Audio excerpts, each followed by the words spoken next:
এইভাবে যদি চলতে থাকে তো কৃষকরা মরে যাবে, আর বাঁচার কোনো অবস্থাই নেই।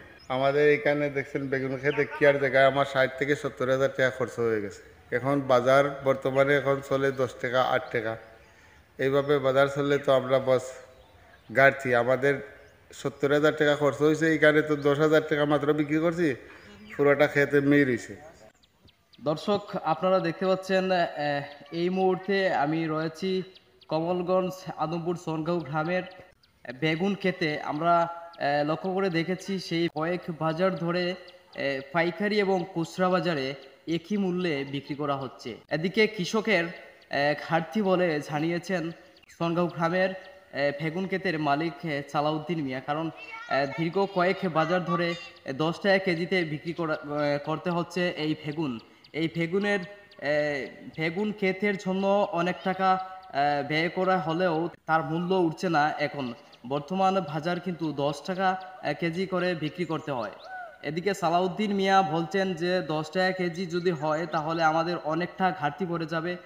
যদি 20 টাকা করে কেজি বিক্রি করা হয় তাহলে মোটামুটি আমাদের খরচটা সেখান থেকে তুলতে পারবো, এই কথা বলেছেন। আমরা যদি মনে করেন ন্যায্য মূল্য 15-20 টাকা পাই তাহলে এই ক্ষেতটা চালিয়ে দিতে পারবো।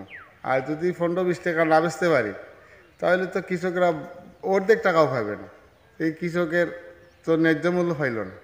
কৃষকের মুখে হাসি ফোটানো যায়, কিন্তু মনের হাসি ফোটাতে পারে না কেউ, যদি না তার কৃষিকাজে সফলতা আসে এবং ভালো ফসল বাজারে ভালো দামে বিক্রি না করতে পারেন। অন্যদিকে লক্ষ্য করে দেখলাম কয়েক দিন আগে বাজারজাত পণ্যের দাম অতিরিক্ত বাড়তি থাকার কারণে ক্রেতাদের অভিযোগ যেন বাজারজাত পণ্যের দাম নিয়ন্ত্রণে আসে। বর্তমান ভরা মৌসুমে বাজারজাত পণ্যের দাম কমে আসলেও এদিকে মরেছেন কৃষক বলে জানান। কেননা বাজারে সার, ফসফেট কিংবা কীটনাশকের দাম অতিরিক্ত বাড়তি থাকায় বাড়তি খরচে ফসল ফলাতে হয়। এই টাকা বর্তমানে তুলতে পারছেন না কোনো কৃষক। এদিকে তাদের আহাজারি, অন্যদিকে ক্রেতাদের আহাজারি, বাজারজাত পণ্যের দাম যেন কমে আসে।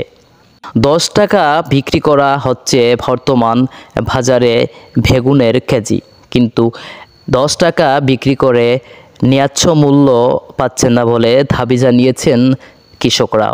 সাথে এও দাবি জানিয়েছেন 15 থেকে 20 টাকা যদি বিক্রি করতে পারতেন তাহলে ন্যায্য মূল্যটি তোলার আশ্বাস সেখানে থাকে বলেও জানান সালাউদ্দিন মিয়া। আমরা যদি মনে করেন ন্যায্য মূল্য 15-20 টাকা পাই তাহলে এই ক্ষেতটা চালিয়ে দিতে পারবো।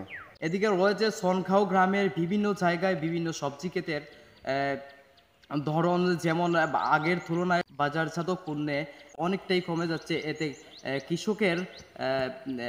কৃষকের ঘাটতি পড়ে মনে করছেন সবাই।